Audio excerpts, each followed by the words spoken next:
Bobby Shantz with the Yankees in the 50s. But I think the 3-batter minimum will allow for an increased reliance on starting pitching, which will force front offices to reevaluate how they develop guys. Because, listen, hopefully, these guys, I'm with you on that. The guys that you see pitching today were groomed to throw 6 to 7 innings. Zach Greinke's a future Hall of Famer, but I don't think you knew this, but Greinke has like 16 career complete games. If Tom Gordon, who was a reliever for the majority of his career, started maybe like 200-plus games, has 18 complete games.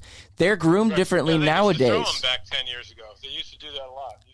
I think it'll cause a distrust in your bullpen that'll cause managers to rely on starters more, and realistically they should be groomed to throw a lot more innings. Maybe the players union may not like that because guys like Brad Ziegler, a retired player, is one of the big head honchos in that. But at the same time, like, it gets annoying to see 7 pitching changes a game. The Astros, if you want to talk about robot umps, we're talking about that. The one pitch that was the most meaningful in that World Series was the 2-1 changeup that Greinke threw to Soto that was down the middle of the plate, 88 miles an hour for a ball. And then the next pitch, fastball away, Soto walks, and then Kendrick hits the home run off of Will Harris. Yeah. So these changes are needed, and the 3-batter minimum may have more good than bad.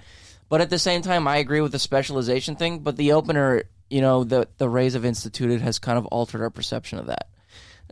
Only time will tell. In the Arizona Fall League, yeah, it's the breeding ground for all that stuff. It's where they test it. But the baseball also has a relationship with the Atlantic League, the independent leagues, where they like to test a lot of stuff like this. It's apples and oranges comparing a Fall League game to the big leagues, where there's so much more at stake. But these things are, the only thing is you have future major league stars that go there. Teams send their best prospects there.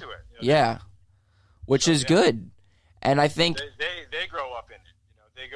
They're going to grow up with the robo strike zone, in future in these upcoming years here. It works fine in the Fall League. I didn't even, if you didn't know that they were doing it, you wouldn't even know because the umpire makes the call almost automatically after the pitch is delivered.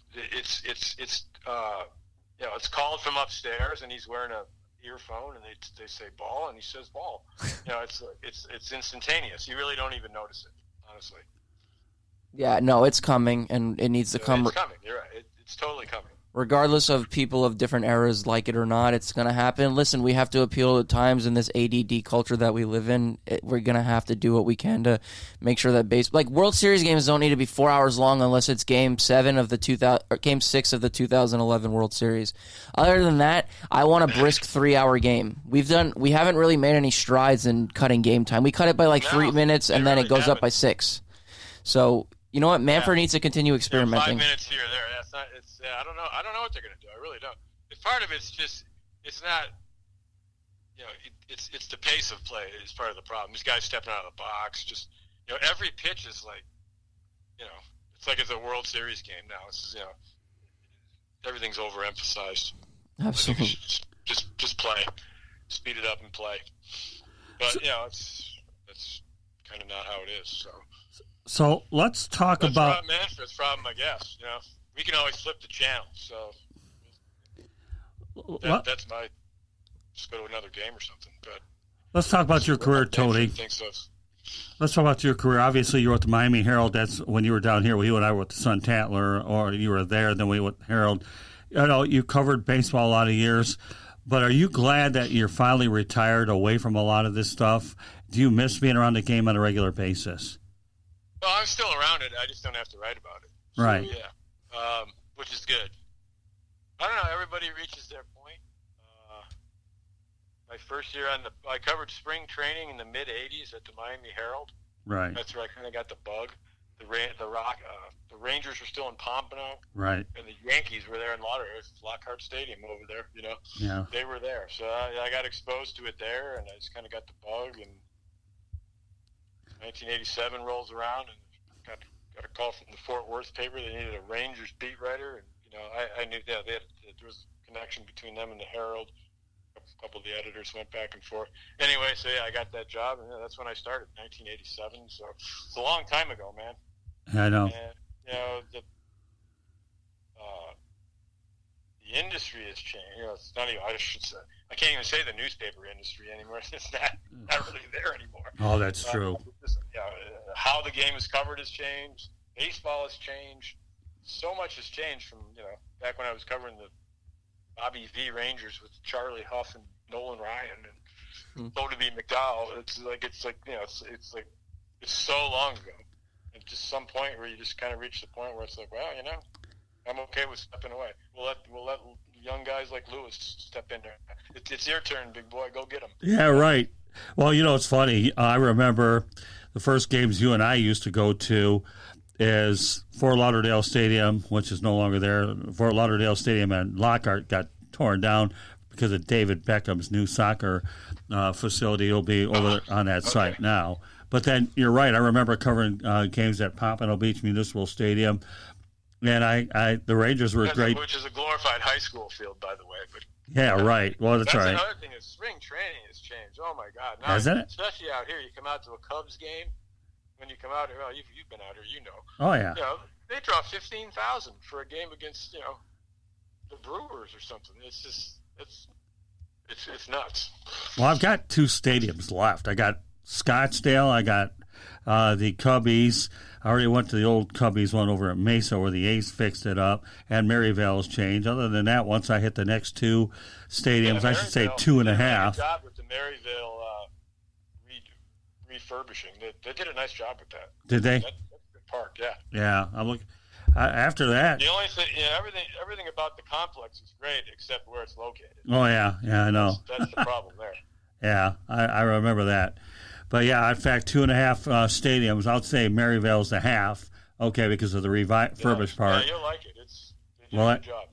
And the other two, I can't wait to see. And you and I hanging out at Stadium Club. I remember when I recently texted you a picture where it was, but you didn't know that was before you. They ended up turning into a Packers bar over at the new locale. But yes. I'm looking forward to obnoxious Packer bar. Yes. I'm looking forward to being able to sit across the table from you this time and debate these rule changes. How two old school guys, which we pretty much are, can talk about modern baseball. But yeah, you're right. I mean, I'm sure that you've told me you don't miss writing about it anymore at all, do you? No, I really don't. I'm good. I had my turn. I'm good. So how much? There's other things out there, I got to go to the College Baseball World Series this year. Did First you? time I've ever gotten to go because all the other years I was working, covering big leagues. So that was very enjoyable. I will definitely go back to that. Stuff like that. There's just things I want to do. And I don't want to wait till I'm like 75 years old and can't walk around. I want to do them now. Like what? I want to go to the Masters. Yeah. Call that bucket list, right? Yeah. That kind of stuff. Yeah, it's okay. Just stuff like that. No, nothing wrong with that.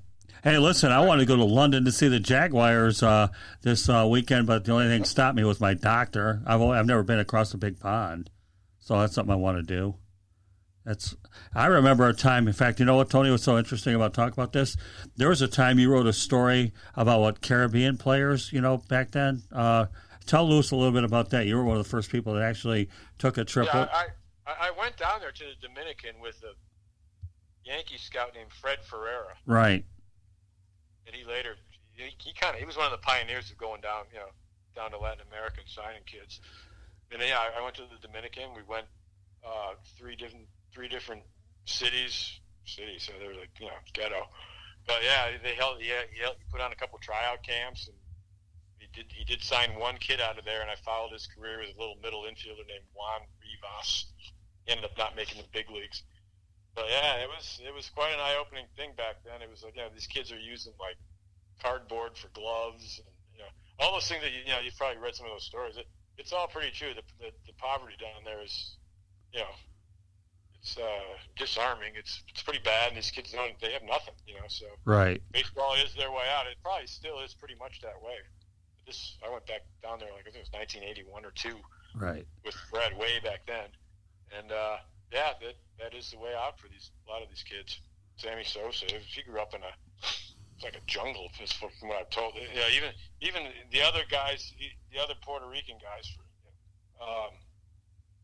even they said he grew up in a bad area. You know what I mean? It's like, well, yeah, Sammy, he was from the jungle, man. So it's like, he came from literally nothing, selling fruit on the streets kind of thing. Well, you knew that I worked with Sammy, though, didn't you, back in '87 when he was with the Gastonia Rangers? I did work with him for a year. Right. Yeah. So how about that team? Oh, God. Yeah. We had 10, 12 major leaguers on a team that lost 90 games, Lewis. Try to figure the end. What's that? Kenny Rogers, he was on it? Yeah. Dean Palmer was on it. Yeah. Juan Gonzalez. Juan, the roster Sammy. right here. I got it pulled up. There was a bunch of guys. I think it was 10 or 11 guys, right? Yeah. I was the director of public relations on that team. Wayne Rosenthal on that team. Yeah, that was quite the year. Yep. Yeah, I was Juan Gonzalez on that team. Yeah. All those guys later made the Rangers when I was covering them. Yeah. You were in the majors, and I was at Class A in the administrative side. Go figure out, Tony. I had them when they were green, and you got them when they got there. Wasn't it? I think they had a guy that went straight from Gastonia right to Texas named Malloy, Bob Malloy. Yeah, Bob Malloy. Yeah, they just had no pitchers on those Rangers teams. Oh, they did they? They were just totally stuck at one point. I think, Malloy was like, he was pitching well, but of course, low A ball. Yeah. It was his turn. You know what I mean? When they needed him, it was like, oh, okay, who do we have in the minors who's, it'll be his fifth day. Who can we bring up? Well, he was the guy, so they brought him up, and he actually did okay. But he had basically no major league career. He didn't make it. Well, as most don't. You talk about the Texas Rangers for a moment. You bring up an interesting point. They played in Arlington Stadium. They played in the one that they're leaving, and now this one. Do you think? Yeah. What are your thoughts about the Rangers changing 3 stadiums in the last 30 years? I know Arlington had to go. Arlington Stadium was a dump. Right. That really needed to happen. Right. And you can thank George W. Bush. Right. For pushing that through. He put the group together to buy the team from Eddie Childs, who was a Texas oil man who's kind of going broke. Right. And George W. put together a group of these rich investor types, and he was the front man. And he bought the team. They bought the team, and he was their front man. Great guy. As a person, he was funny. He really loved baseball. Again, this was before he went into politics. So, so he saved that team. And that stadium was great. That's a beautiful stadium. They did a great job with it. There's nothing I didn't like about that park. But if you're there any summer, you know how hot it is there. It's ridiculously hot and humid.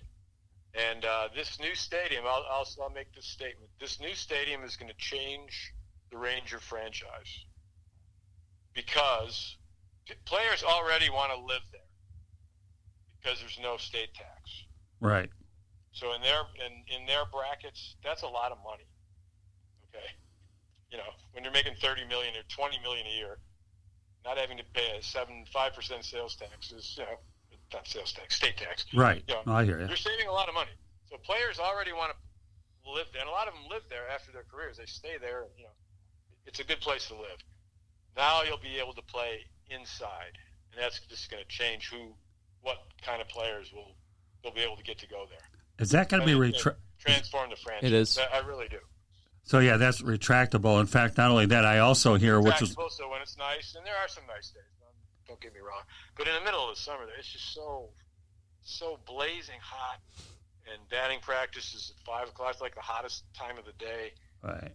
Even way back when I was covering it, they would do anything to they used to wear shorts, during batting practice, or they just wouldn't. They would just have it down under the stands, in the cages. It's anything to avoid getting that heat. It wears you out over the course of a season. Later in the season, you're just worn out.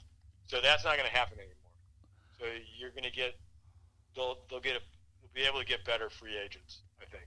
Well, not only that, I'm glad that they're using the old stadium that they're in, even if it's for an XFL team, because at least they're not throwing away a relatively new stadium and still being. It opened 1 year after Coors Field, and then they're already closing it down. So it's like 25-year-old stadium, so it's still usable. But as far as increasing attendance, because more people will go, because it's not going to be 105 degrees in the